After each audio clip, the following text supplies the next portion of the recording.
আসসালামু আলাইকুম। প্রধানমন্ত্রী, সাবেক প্রধানমন্ত্রী, ৩ বারের প্রধানমন্ত্রী, দেশনেত্রী বেগম খালেদা জিয়ার বড় সন্তান জনাব তারেক রহমান জানাজায় দাঁড়িয়ে বলেছেন যে, আমার মায়ের কাছে যদি আপনাদের কারো কোনো ঋণ থাকে আমাকে জানাবেন, আমি সেটা পরিশোধ করে দিব। জনাব তারেক রহমান, উল্টোটা আছে বরং। আপনার মায়ের কাছে গোটা জাতি ঋণী। আমরা আপনার মায়ের কাছে ঋণী। উনি যখন 1971 সালে শহীদ প্রেসিডেন্ট জিয়াউর রহমান স্বাধীনতা ঘোষণার পর ওনাকে যখন নিয়ে যাওয়া হয়, উনি মুখ খোলেননি জিয়াউর রহমানের ব্যাপারে বা অন্য কোনো তথ্য দিতে উনি কখনো মুখ খোলেননি। আমরা ওনার কাছে ঋণী যখন জিয়াউর রহমান শহীদ হলেন, এরপরেও উনি একজন গৃহবধূ থেকে অসীম দৃঢ়তা, আপোষহীনতা, সাহসের সাথে রাজপথে স্বৈরাচারকে মোকাবেলা করেছেন। অন্যরা যখন হাত মিলিয়েছে, আপনার মা তখন স্রোতের উল্টো দিকে ঘুরে স্বৈরাচারের মুখোমুখি দাঁড়িয়ে লড়াই করেছেন। জেল জুলুম এগুলো উনি পরিণতি বরণ করেছেন। এরপরে উনি পিছু হটেননি।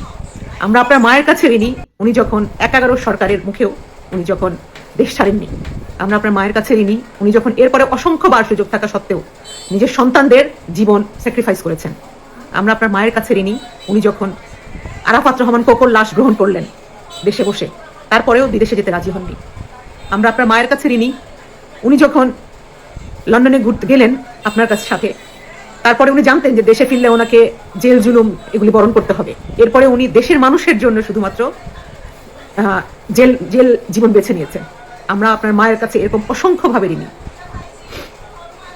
আমরা আপনার মায়ের কাছে ঋণী যখন আপনার মা উনি জানতেন যে হয়তো কোনো একটা ইলেকশন 14 বা 18 ইলেকশনে উনি দাঁড়ালে ওনাকে 100টি সিট দেওয়া হবে, মন্ত্রী বানানো হবে, এরকম অফার উনি পেয়েছিলেন। উনি সেটা গ্রহণ করেননি, কারণ উনি বিশ্বাস করতেন জনগণের মত প্রকাশ, নির্বাচন, গণতন্ত্র সবকিছুর উপরে, জনগণের মতামত, জনগণের স্বার্থ সবকিছুর উপরে। আমরা আপনার মায়ের কাছে ঋণী, উনি যখন মুখোমুখি দাঁড়িয়ে বলেছিলেন যে বিদেশে আমাদের কোনো প্রভু নেই, আমাদের বন্ধু আছে। উনি বারবার যখন বলেছেন এই দেশটা, এই দেশের করিডোর, এই দেশের কোনো কিছুই আমরা বিদেশিদের হাতে ছাড়তে দিব না। উনি যখন বারবার যে কোনো গণহত্যা, পিলখানা গণহত্যা, শাপলা চত্বরের হত্যা, এরকম সব ধরনের গণহত্যার বিরুদ্ধে উনি দাঁড়িয়ে প্রতিবাদ করেছেন।